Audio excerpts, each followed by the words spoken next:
دیکھیں آپ جب بلوچستان کی بات کر رہے ہیں تو آج کی صورتحال میں بلوچستان کے اندر جو صورتحال طاری کرنے کی کوشش کی جا رہی ہے وہ کیوں ہے؟ بلوچستان آپ کا معاشی مستقبل ہے، بلوچستان میں گوادر کی بندرگاہ ہے، اس نے اس خطے کے اندر تجارتی اور معاشی ایکٹیویٹیز کے فروغ میں بنیادی کردار ادا کرنا ہے۔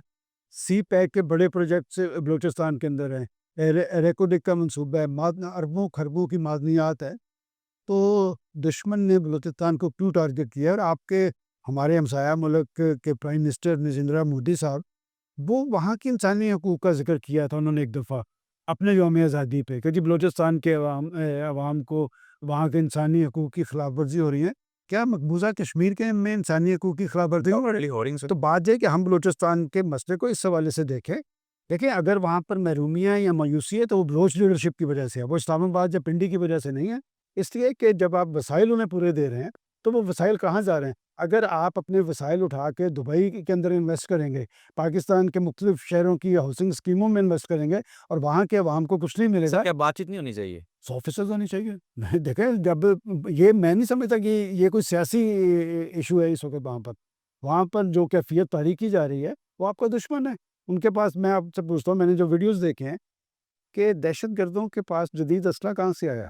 سر امریکن ساکھ کا اور ان کے پاس فنڈنگ کہاں سے آتی ہے؟ اور یہ لوگ 200-250 سے زیادہ نہیں ہیں، لیکن وہ یہ شو کرنے کی کوشش کر رہے ہیں کہ بلوچستان کے عوام ان کے ساتھ ہے، بلوچستان کے عوام ان کے ساتھ نہیں ہے۔ بلوچستان پاکستان ہے، بلوچستان جلتا ہے تو پاکستان سر کلیئر کریں یہاں پہ فار ایگزامپل یہ جو احتجاج کرنے والے تھے اور وہ جو دہشت گرد ہیں، کیا یہ اکٹھے ہیں، ایک ہی ہیں، یہ دو الگ گروپ ہیں؟ دیکھیں جب احتجاج کی بات ہوتی ہے تو جو بندہ احتجاج کر رہا ہے یا ڈائیلاگ کرنا چاہتا ہے اس کے ساتھ ڈائیلاگ ہونا چاہیے۔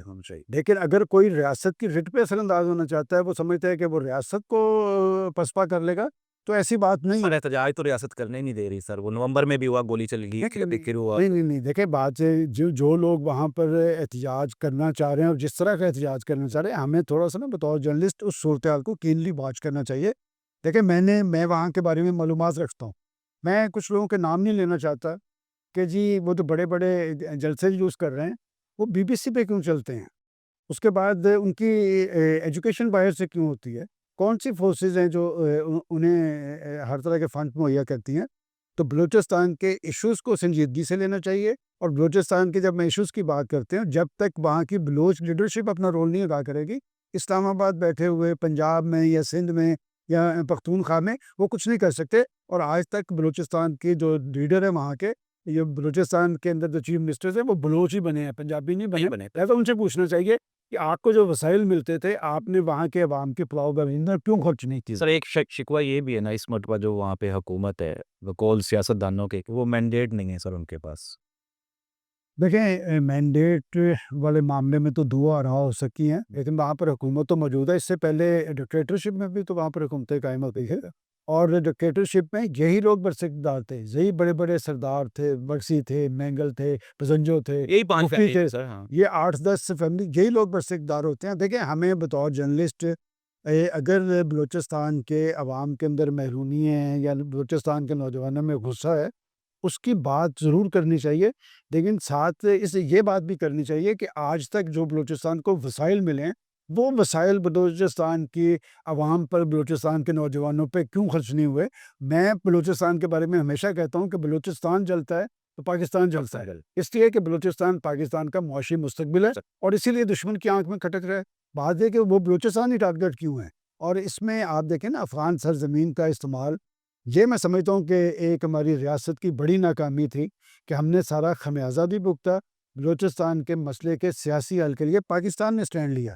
آپ کو یاد ہے کہ جب ٹرمپ صاحب پہلے بس اقتدار آئے تھے تو ان کی دو بڑی پریس کانفرنس یہ تھی، ایک افغانستان کے حوالے سے، ایک قومی سلامتی کے حوالے سے، دونوں میں انہوں نے پاکستان کو ذمہ دار قرار دیا تھا۔ لیکن پاکستان وہاں پر مسئلے کے سیاسی حل کی بات اس لیے کر رہا تھا کہ اگر افغانستان کے اندر امن ہو گئے تو اس خطے میں استحکام آئے گا۔ ہم جب سی پیک کے ثمرات اور اثرات کی بات کرتے ہیں تو وہ صرف پاکستان کی حد تک نہیں تھے، اس پورے خطے کے لیے تھے۔ اس لیے پاکستان انٹرسٹڈ تھا کہ افغانستان کے اندر امن ہو۔ افغانستان کے اندر امن کیوں نہیں ہو پا رہا؟ اور جو میں نے ناکامی کی بات کی ہے کہ طالبان انتظامیہ کو وہاں مسلط کرنے میں ہمارا ایک رول تھا، اور آج کی طالبان انتظامیہ جو ہے وہ اشرف غنی کی حکومت اور حامد کرزئی کے ساتھ کھڑی نظر آ رہی ہے۔ لیکن ان کو آئینہ دکھانے کی ضرورت ہے، اور بین الاقوامی فورسز جو افغانستان کی صورتحال کے ساتھ براہ راست منسلک ہیں انہیں بھی ایک رول ادا کرنا چاہیے۔ دوحہ معاہدہ کروانے میں امریکہ کا بھی رول تھا، پاکستان کا بھی رول تھا، علاقائی فورسز کا بھی رول تھا۔ دوحہ معاہدہ کیا تھا کہ طالبان انتظامیہ نے لکھ کے دیا تھا کہ ہمارے ہاں اب دہشت گردی نہیں ہوگی اور ہماری سرزمین ہمسایہ ممالک میں دہشت گردی کے لیے استعمال نہیں ہوگی۔ کیوں ہو رہی ہے؟ میں تو کہتا ہوں کہ یہ دوحہ معاہدے کو چیلنج کرنا چاہیے کہ یہ اس پہ کوئی کیوں کاربند ہے۔ سر ہمارے اس وقت اگر پاکستان کی بات کی جائے، عمران خان صاحب تو جیل میں ہیں، اس کے بعد اگر کوئی سینئر اگر ہم سیاست کی بات کریں تو میاں محمد نواز شریف صاحب ہیں۔ نواز شریف صاحب ایکٹیو دکھائی نہیں دیتے سر، کمیٹی میٹنگ میں بھی نہیں آئے، پھر اس کے بعد خاموش بھی ہیں، کیا ناراض ہیں کسی سے؟ دیکھیں یہ بات میں آپ سے ایگری کرتا ہوں کہ آج کی صورتحال میں اگر کوئی بڑا کردار پاکستان کے ایشوز کے حوالے سے کوئی شخص ادا کر سکتا ہے وہ نواز شریف ہیں۔ جی بالکل۔ اور نواز شریف صاحب ایج کے اس حصے میں زیادہ وہ سٹرگل تو نہیں کر سکتے، لیکن آج وہ جاتی عمرہ میں بھی بیٹھ کر اپنا ایک پازیٹیو رول ادا کر سکتے ہیں۔ میں آپ کو اپنے ذاتی علم کی بنیاد پہ بتا رہا ہوں کہ بلوچ لیڈرشپ آج بھی نواز شریف نواز شریف صاحب کا احترام کرتی ہے۔ میں پوری تاریخ سے واقف ہوں۔ جب اکبر بگٹی کو شہید کر دیا گیا تھا وہاں پہ، تو یہ نواز شریف صاحب تھے جو انگلینڈ سے بیٹھ کے اپنی پارٹی لیڈرشپ کو اور پارٹی ذمہ داران کو فون کر کے کہہ رہے تھے کہ اکبر بگٹی کا غائبانہ نماز جنازہ لاہور میں ہونا چاہیے۔ دیکھیں پنجاب نے بڑے بھائی کا رول ادا کیا ہے اور نواز شریف صاحب کا اسی لیے ایک احترام موجود ہے۔ خاموش کیوں ہیں؟ دیکھیں میں تو اس سے ایگری کرتا ہوں کہ ان کو ایک بڑا رول ادا کرنا چاہیے۔ اب خاموش کیوں ہیں؟ اس وقت پاکستان کی اگر آپ صورتحال کا گہرائی سے جائزہ لیں تو کوئی ایک حکومت بااختیار نہیں ہے، نہیں ہے۔ بہت ساری حکومتیں ہیں، ایک انتظامی بندوبست چل رہا ہے، اختیارات کسی اور کے پاس ہیں، جواب دہی کسی اور کی ہو رہی ہے، لیکن اس ساری صورتحال سے دراصل بالاتر ہوتے ہوئے پاکستان کے قومی مفادات کو ترجیح دینی چاہیے اور بلوچستان میں امن پاکستان کے استحکام کے لیے ضروری ہے۔ پاکستان کی میں نے کہا معاشی مستقبل سر آپ نے میرے سوال کا جواب نہیں دیا، میاں صاحب کس سے ناراض ہیں؟ نہیں، میں ناراضگی کی بات جو مریم صاحبہ سے خوش ہیں؟ نہیں، میرے دیکھیں ان کی بیٹی ہے، بیٹی سے بھی کبھی کبھی ناراض ہوتا ہے۔ حکومت نواز شریف صاحب ان کے بھائی پاکستان، دیکھیں آپ نے بھی عمران خان صاحب کا ذکر کیا ہے، آپ یہ بات کریں کہ جی پاکستان کی پولیٹیکل لیڈرشپ کو میچور ہونا چاہیے اور سیاست جو ہوتا ہے وہ راستہ نکالنے کا نام ہوتا ہے۔ سیاست اپنے مقاصد کی تکمیل کے عمل کا نام ہے۔ اگر آپ یہ سمجھتا ہے کوئی کہ پاکستان کی ریاست سے لڑ کے وہ اس پہ اثر انداز ہو کے وہ اقتدار میں آ جائے گا تو 75 سال میں تو ایسے نہیں ہوا اور آگے بھی مجھے ہوتا نظر نہیں آ رہا۔ دیکھیں اس میں کوئی شک نہیں کہ پی ٹی اے ایک بڑی جماعت ہے، اس کی ایک لیڈرشپ ہے، وہ مقبول لیڈرشپ ہے، تو اس مقبول لیڈرشپ کا مطلب یہ نہیں ہے کہ آپ ہر چیز کو توبالہ کر کے آپ سمجھیں کہ جی آپ آگے قبضہ کر لیں گے، ایسے نہیں ہونے والا۔ اگر آپ نے سیاست کا حصہ بننا ہے، سیاست میں آپ نے کوئی بڑا رول ادا کرنا ہے تو آپ کو سیاسی طرز عمل کا مظاہرہ کرنا پڑے گا، لیکن سر اسپیس بھی ملے نا پھر۔ میں آپ کو اسپیس کی بات بھی دیکھیں، ایک وقت تھا کہ عمران خان صاحب کی سیاست کا جب آپ جائزہ لیں گے تو ان کی پہچان جو تھی وہ احتجاجی سیاست تھی، بالکل ایسی یارحانہ طرز عمل کا، وہ تو نتیجہ خیز ہوا تھا، اس لیے تو ان کے پیچھے کوئی تھا نا، طاقت تھی۔ کوئی طاقت بھی تھی، کوئی تھپکی بھی تھی، کوئی پروگرام تھا، اور جنہوں نے وہ سارا پروگرام چلانے کی کوشش کی، میں سمجھتا ہوں کہ ایک عمران خان کو مورد الزام نہیں ٹھہرانا چاہیے، انہیں بھی پکڑنا چاہیے۔ دیکھیں عمران وہ خان تو پہلے ہی پکڑے ہوئے ہیں سر۔ نہیں پکڑنے سے مراد نہیں، میں جن کی بات کر رہا ہوں آپ میری بات بھی سمجھے کہ جو اسے یہاں تک لے کے آئے، جو اسے تھپکی دیتے تھے، فیض امیر صاحب اندر ہی ہیں سر۔ بات یہ فیض امیر صاحب کا فیصلہ ہونا چاہیے۔ بات یہ کہ فیصلے کیا صرف سیاستدانوں کے ہوں گے؟ پھانسی صرف سیاستدان چڑھیں گے؟ یہ ملک بنانے میں ایک سیاستدان کا رول تھا، ایک قانون دان تھا، ایک کریڈیبل لیڈرشپ تھی۔ ملک کب ٹوٹا؟ جب اس وقت بھی ایک ایکسٹینشن کا ایشو تھا، بالکل ایسے کس کی ایکسٹینشن تھی سب کو پتہ ہے، اور بات یہ کہ آپ کو رزلٹس تسلیم کرنے چاہیے۔ آج کی اگر بڑی قومی سیاسی ضرورت ہے تو وہ پھر ایک آزادانہ اور فیئر الیکشن ہے۔ کیا 2018 کا الیکشن فیئر تھا؟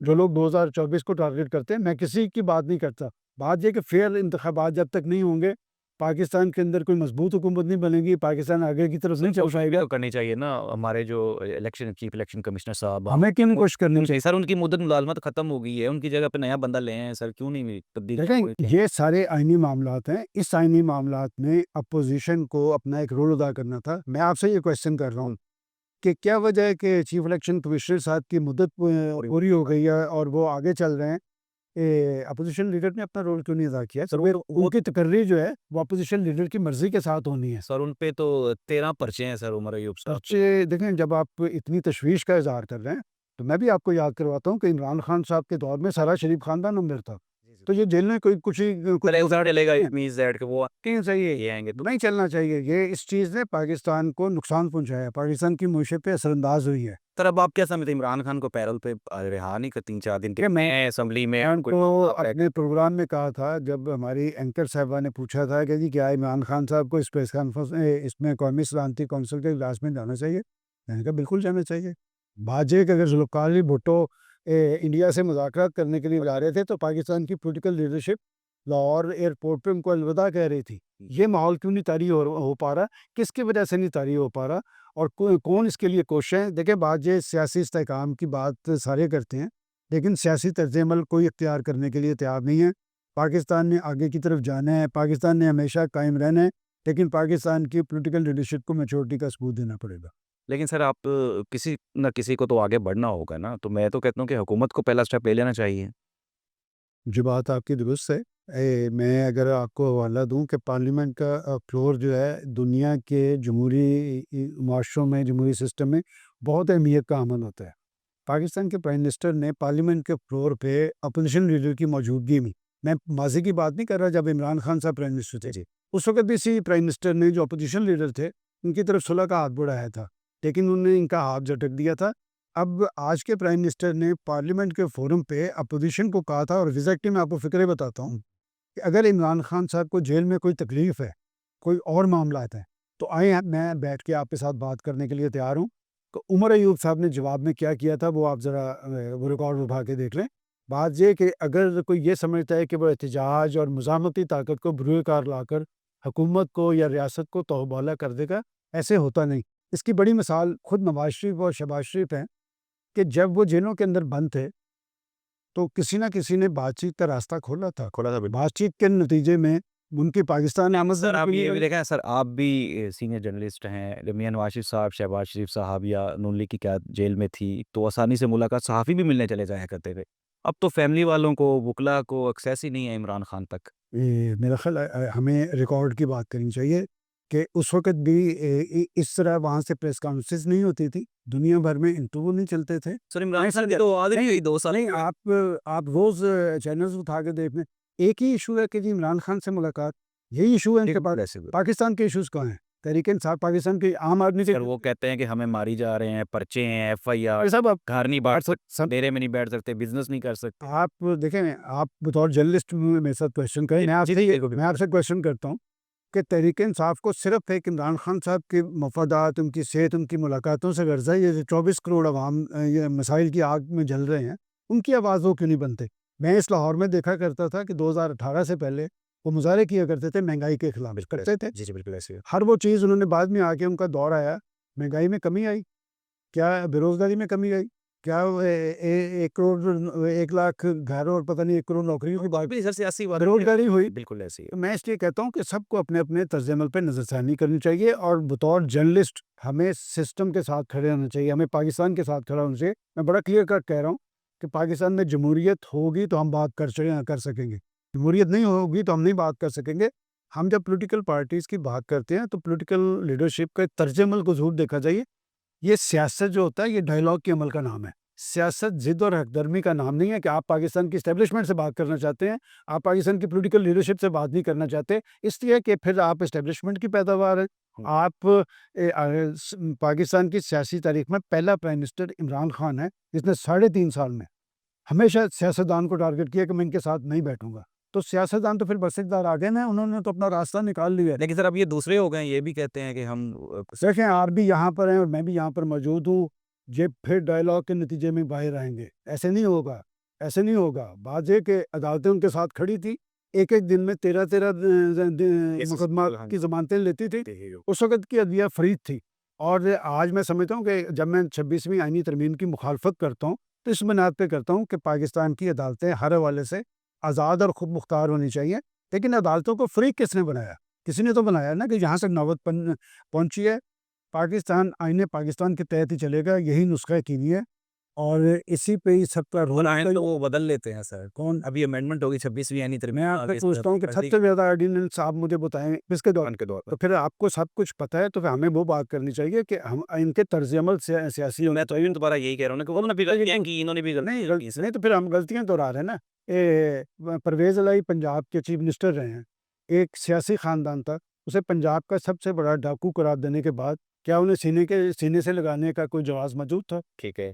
تو بات یہ کہ جب آپ کا ایٹیچیوڈ یہ ہوگا, آپ اپنے ذاتی مفادات دیکھیں گے, سیاسی مفادات دیکھیں گے, آپ کے نزدیک پاکستان کے مفادات کی کوئی حیثیت نہیں ہے, تو پھر اگر وہ اسی طرح کا سلسلہ چلانا چاہتے ہیں تو چلاتے جائیں, اس میں ریلیف نہیں ہے. سر کوئی جو ہے کوئی اس طرح کا بندہ آصف علی زرداری صاحب ہیں یا کوئی اور اس طرح کے کسی بندے کو شامل کر لیا جائے جو ان کی کوئی مصالحت کروا دے کہ یہ ممکن ہے یا بالکل ہی نہیں ہے؟ ہم مایوس ہو گئے ہیں. میں آپ سے ہی پوچھتا ہوں کہ مذاکراتی عمل شروع ہوا تھا, بالکل ہوا تھا. بیرسٹر گور صاحب مذاکرات کی بات کر رہے تھے, آئین اور قانون کی بالادستی کی بات کرتے ہیں, دہشت گردی کے سدباب کی بات کرتے ہیں. جب وہ اپنے لیڈر سے جیل میں ملنے گئے, ابھی تو 3 دن رہتے تھے جواب دینے میں, تو انہوں نے کہا جی کہ عمران خان صاحب نے کہا ہے کہ مذاکرات ختم کر دیں. سر اب ہر چیز کا مورد الزام عمران خان میں مورد الزام نہیں, مجھے اس بات کی تکلیف ہے کہ ایک پارٹی کا سربراہ وہاں موجود ہے اور وہ مسلم لیگ نون کی وجہ سے, پی ٹی آئی کی, پیپلز پارٹی کی وجہ سے موجود نہیں ہے, وہ اپنے ایٹیچیوڈ کی وجہ سے موجود ہے. آپ جب اسلام آباد جاتے ہیں جی اس وقت کیا لانگ مارچ تو اس لیے درست تھا نا کہ اس وقت آپ کو تھپکی حاصل تھے, پھر انہوں نے چونکہ ایک عادت تھی ایسی, اور وہ اپنے سارے آپشن سے لا چکے ہیں نا. میں ایسے ہی تو انہوں نے سب کچھ کر کے دیکھ لیا, اس میں وہ نہ ریاست پہ اثر انداز ہو چکے ہیں, نہ حکومت کو گرا سکے. پولیٹیکل طرز عمل اپنائیں. بعض پی ٹی آئی پاکستان کی ایک بڑی پارٹی ہے, میں نے شروع میں کہا تھا ایک بڑی پارٹی کے طور پہ انہیں بھی ایک بڑا رول ادا کرنا چاہیے, اور بڑا رول جب میں یہ کہتا ہوں تو وہ پھر سیاسی طرز عمل اختیار کرنا پڑے گا, سیاستدانوں کے ساتھ ملنا پڑے گا. آپ تو شاید واقف نہیں, ہم نے تو پیپلز پارٹی اور مسلم لیگ نون کے درمیان جو کچھ دیکھا ہوا ہے, ابھی تو وہ کچھ نہیں ہوا, لیکن نواز شریف جب پرابلم میں آیا تھا اس نے پولیٹیکل فورسز سے رجوع کیا تھا, پیپلز پارٹی سے رجوع کیا تھا, سے رجوع کیا تھا. تو بات ہے کہ اگر وہ آپس میں مل سکتے ہیں تو یہ اگر سمجھتے ہیں کہ ہم سولو پرواز کریں گے, تو سولو پرواز کا دور پاکستان کی سیاست میں گزر چکا ہے. سر سوشل میڈیا پہ جس طرح کہ ابھی بھی کہا جا رہا ہے کہ عمران خان کے اکاؤنٹس ہیں, عمران خان چلا رہا ہے سوشل میڈیا, آپ کتنا مورد الزام ٹھہراتے ہیں سوشل آپ میڈیا؟ پھر مجھے جب کوشچن آپ عمران خان کا کریں گے تو پھر جواب جی بالکل. میں نہیں کہتا, ان کی بہن نے کہا ہے کہ میں میسیج لاتی تھی, میں میسیج لا کے بھائی بھیجتی تھی. وہ کیا میسیج تھے کہ کیا آپ پاکستان کے اندر اگر ریاست کو یا ریاستی اداروں کو ٹارگٹ کر کے آپ اپنے پولیٹیکل موٹیوز اچیو کر پائیں گے؟ ابھی پاکستان اتنا کمزور نہیں ہوا, یہ حکومتیں کمزور ہو سکتی ہیں, ریاست اتنی کمزور نہیں ہے. ہم ایک نیوکلیئر پاکستان ہے, اور نیوکلیئر پاکستان کے بھی بہت سے تقاضے ہیں. تو میں آپ کو فارمولہ بتاتا ہوں, اگر آپ کو اتنی ہمدردی ہے خان صاحب سے تو میں آپ کو بتاتا ہوں طریقہ کار, کہ آپ سب سے پہلے اپنے بندے نامزد کریں, انہیں بااختیار کریں مذاکرات کے میں سے. یہ نہیں ہوگا کہ آپ ہر بات کے ساتھ ان کو وہاں پر جیل کے اندر بلا کے ڈکٹیشن دیں گے. نواز شریف جیل میں تھا تو شہباز شریف کے کہیں نہ کہیں رابطے چل رہے تھے, پولیٹیکل لیڈرشپ سے بھی چل رہے تھے, پولیٹیکل لیڈرشپ ان کے ساتھ رابطوں میں تھی. یہ راستہ میرے نزدیک کوئی اتنا مشکل نہیں ہے ان کی جیل سے واپسی کا. اسے مشکل میں ڈیل کی بات نہیں کر رہا, بات ہے کہ آپ پولیٹیکل فورسز سے بات تو کریں. جس دن پولیٹیکل فورسز کسی ایک جگہ پہ اکٹھی ہوں گی تو پریشر کہیں نہ کہیں جائے گا, پریشر جائے گا تو پھر یہ باہر بھی آئیں گے. تو بات ہے کہ ان کی واپسی کا, ان کے بڑے سیاسی کردار کا اور جیل سے واپسی کا راستے کا اختیار انہی کے پاس ہے کہ یہ اپنے ایٹیچیوڈ سے فیصلہ کریں. میں کسی کا ترجمان نہیں ہوں, لیکن میں سیاست کے کچھ رموز جانتا ہوں, اس لیے کہ سیاست ہے ہی ڈائلاگ کا اور مذاکرات کا نام ہے. اگر کچھ لوگ یہ سمجھتے ہیں کہ اپنی ضد اور ہٹ درمی کی بنیاد پہ وہ پاکستان کی ریاست, سیاست اور حکومت پر اثر انداز ہو پائیں گے, ابھی تک تو ایسے نہیں ہوا. میں آپ کو پاکستان کی 75 سالہ تاریخ بتاتا ہوں. بڑے بڑے لانگ مارچز کیے ہیں, مسلم لیگ نون نے بھی کیے ہیں, پیپلز پارٹی نے بھی کیے ہیں, جماعت اسلامی نے بھی کیے ہیں. کوئی حکومت کو گرا پایا تھا؟ آج تک کبھی نہیں. تو بات یہ کہ پھر اگر نہیں گرا پائے تو یہ اس صدی کے اندر میں ہمیشہ کہا کرتا ہوں کہ دنیا کی بڑی فورسز جو ہیں وہ بیٹھ کے اپنے ایشوز طے کر رہی ہیں. اب تو ایک نیا رجحان سامنے آ رہا ہے, اب تو جنگوں کا دور نہیں ہے, اب تو ڈائلاگ کا دور ہے. افغانستان امریکہ بات چیت سر بات چیت کر رہے ہیں, بڑے دشمن بات چیت کریں سر 188% تنخواہیں وزراء نے بڑھا لی, یہاں پہ چینی نہیں مل رہی, گھی نہیں مل رہا, کھانے پینے کی اشیاء, پیٹرول میں ریلیف نہیں ملا, بجلی مہنگی.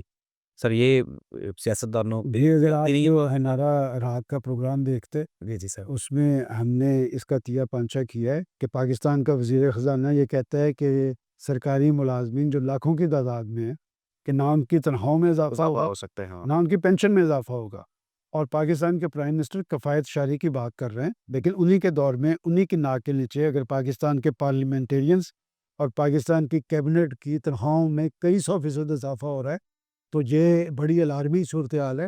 اس سے لوگوں کے اندر غصہ اور رد عمل بڑھ رہا ہے، اور اگر حکومتیں یہ سمجھتی ہیں کہ جی پاکستان کے عوام خاموش ہیں تو یہ خاموشی کسی طوفان کا پیش خیمہ بن سکتی ہے۔ بعض یہ کہ لوگوں کو اپنے بچوں کے پیٹ کی فکر ہے، اگر ان کا چولہا نہیں جلے گا تو پھر ان کا دل جلے گا، اور پاکستانی عوام کا دل جل رہے ہیں۔ اس کا سیاسی قیادت کو نوٹس لینا چاہیے، اور جمہوریت کے ثمرات اپنے تک محدود رکھنے کے بجائے اس میں تھوڑا سا حصہ پاکستان کے عوام کو بھی دینا چاہیے۔ بہت شکریہ سر، آپ نے ہمیں اپنا قیمتی ٹائم دیا۔ ایک بار دوبارہ پھر مبارکباد، یو ڈیزرو۔ ہمیں خوشی ہوتی ہے کہ جب واقعی جو لوگ ڈیزرو کرتے ہیں ان کو اس طرح کے ایوارڈز ملتے ہیں۔ لیکن یہ بات میں اس میں واضح کر دوں تو میرے سے اچھے، میرے سے باصلاحیت اور میرے سے زیادہ جرأت مند اور بھی جرنلسٹ موجود ہیں، انہیں بھی اس طرح کے اعزازات نہ ملنے چاہیے، بالکل۔ بہت شکریہ سلمان غنی صاحب نے ہمیں ٹائم دیا، اس دعا کے ساتھ کہ اللہ تعالیٰ ہمارے ملک پہ کو رحم فرمائے، سیاستدانوں کو عقل دے اور معاملات جو ہیں وہ بہتر ہو جائیں۔ اللہ حافظ۔